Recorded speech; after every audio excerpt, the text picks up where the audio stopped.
बार बार ये लोग बच के भाग रहे हैं। गृह मंत्री को सदन में आना होगा और चर्चा सिर्फ नीट से रिलेटेड नहीं रहेगी, उसके अलावा चंदा चोरी बहुत महत्वपूर्ण है, उस पर भी बात करनी होगी। छात्रों पर हिंसा तो है ही, उस पर भी बात करनी है और चंदा चोरी पर भी बात करनी है। ये फिर जिस तरीके से 2 मिनट में अपने बिल पास करवा रहे हैं, चर्चा के खिलाफ हैं। गृह मंत्री यहां आने से डरते हैं। गृह मंत्री ने आज शायद आप लोगों से कुछ कहा है, वो कहते हैं वो रोज संसद में आ रहे हैं। अब संसद में आकर टॉयलेट या कैंटीन में चले जाएं तो उसको संसद में आना नहीं कहते, सदन में नहीं आ रहे।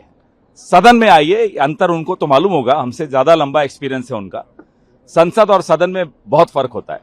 तो जैसा कि मैंने कहा, संसद की कैंटीन या संसद के टॉयलेट में आने को सदन में कहना नहीं कहते। सर, अमित शाह कह रहे हैं कि डिस्कशन हो, हर सवाल का जवाब देने के लिए तैयार। चंदा चोरी पे बात करेंगे, शर्त क्या रखते हैं? ये सत्ताधारी दल को शर्त रखने का हक नहीं होता। शर्त ये देश रखता है विपक्ष के माध्यम से, और विपक्ष डे 1 से कह रहा है कि चर्चा होगी तो चंदा चोरी पर भी होगी, चर्चा होगी तो छात्रों पर जो पैलेट गन्स चलाई उस पर भी होगी, AK-47 चलाई उस पर भी होगी, कील लगी लाठियां चलाई उस पर भी होगी।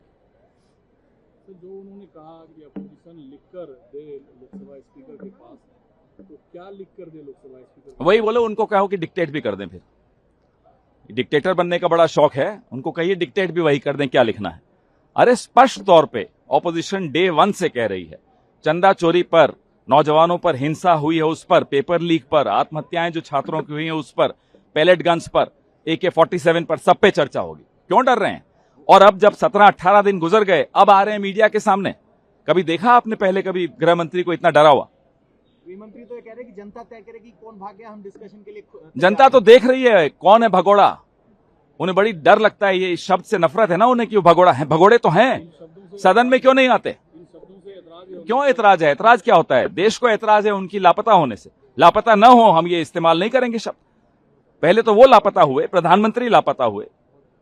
सदन का इतना अपमान कभी हमने देखा नहीं किसी प्रधानमंत्री और किसी गृह मंत्री के हाथों।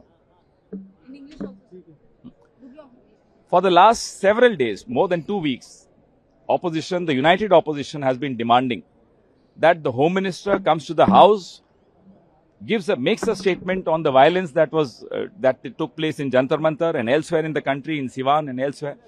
Also, the Prime Minister has to come to the House and give a statement and apologize on Chanda Chori, because the trust was created by the Prime Minister himself for a temple which was constructed by the order of the Supreme Court, for a trust which was made directly under the supervision of the Prime Minister. They have no business to say that Ayodhya is a state subject, which they said yesterday. If Ayodhya were a state subject, it would not be a national issue. It is a national issue. In fact, it's an international issue now, because people from abroad also gave donations for the temple. So they need to come to the House. Never in the history of this legislative democracy have we seen such an insult of the Parliament at the hands of the Prime Minister and the Home Minister.